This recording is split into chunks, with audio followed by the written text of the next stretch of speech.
It is January 11th, 2009.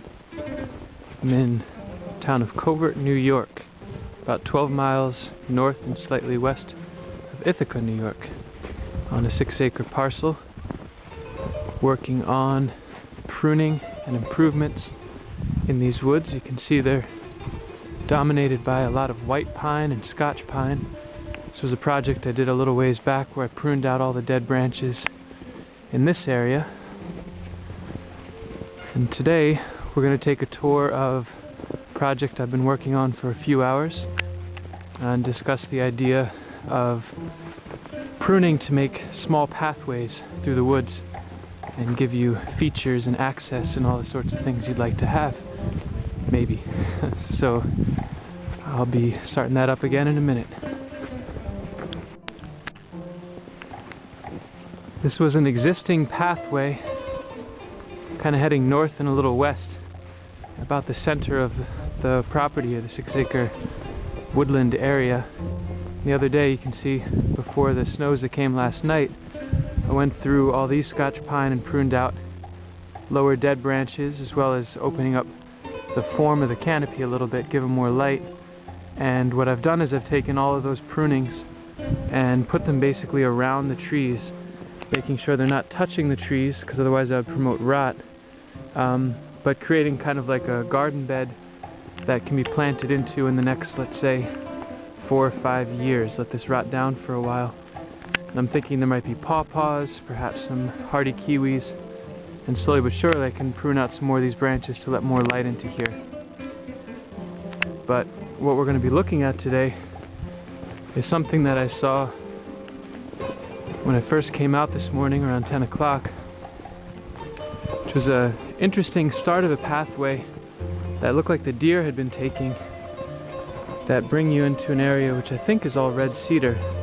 And you can see the prunings that I've done in here. On the right here, there's 2 little sets, and on the left, basically everything I pruned out just went straight into those piles, and I crushed it down with my feet as I went.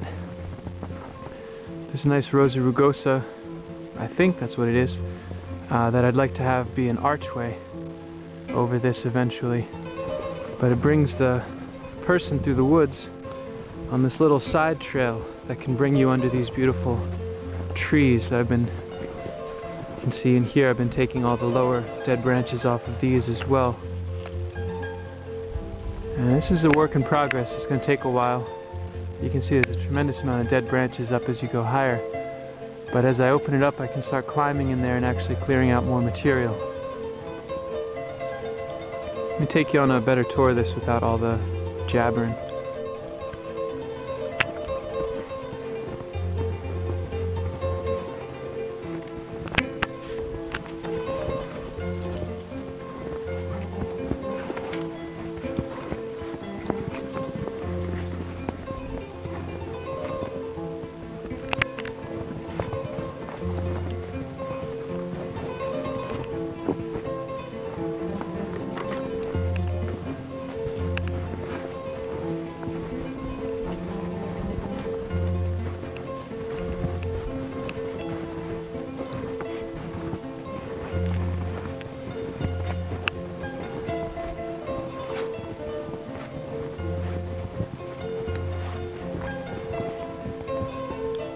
Probably a little hard to see here, but this curvy looking sucker in front of me is an apple tree that I found with a huge amount of stuff growing around it.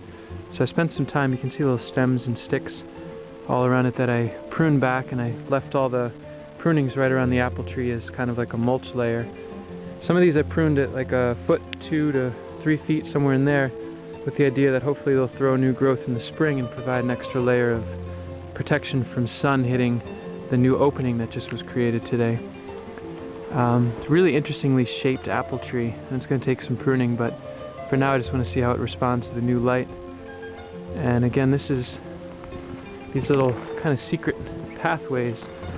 It's a little bare right now because it's winter, but come springtime, all these plants, all the buckthorn and honeysuckle should fill this in quite nicely and give you a really private access and walkway with these really shady elements by having being able to be under these pine trees and what I think are red cedars over here. It's just a nice little area. Nice kind of hiding place from the main pathways. You can't even really sense that they're here from the pathways, or that pathways exist once you're in here. And it's a nice way to open up the space and make it a little more productive and give a sense of peace where you're at too.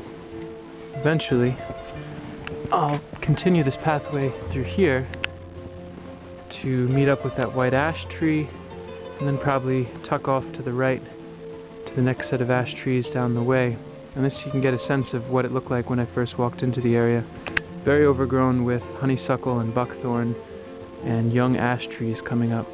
So all of it's a process of just creating the openings and the prunings to let light in and air in and give space so you can actually come in and enjoy it.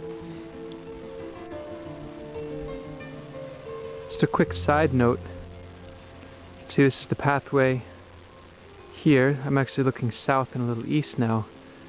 But in amongst these Scotch pine, I found on the west side of them, just slightly, was what looks like what looks like a sweet cherry. You can see it's this tree here that's growing upright. And just a little example of doing some basic pruning to open up this tree. You can see the cherries responded to the amount of pressure from where the pine branches were by having really tight branches on that side, on the east side of itself. And by removing some of these branches from the Scotch pine, I'm trying to release this cherry tree to get a lot more light. We can take a look at it from underneath. You can see there's a tremendous amount of light now. This is the late day sun that's hitting it pretty strongly, and come summer it should have a whole lot of light in here to really start expanding out.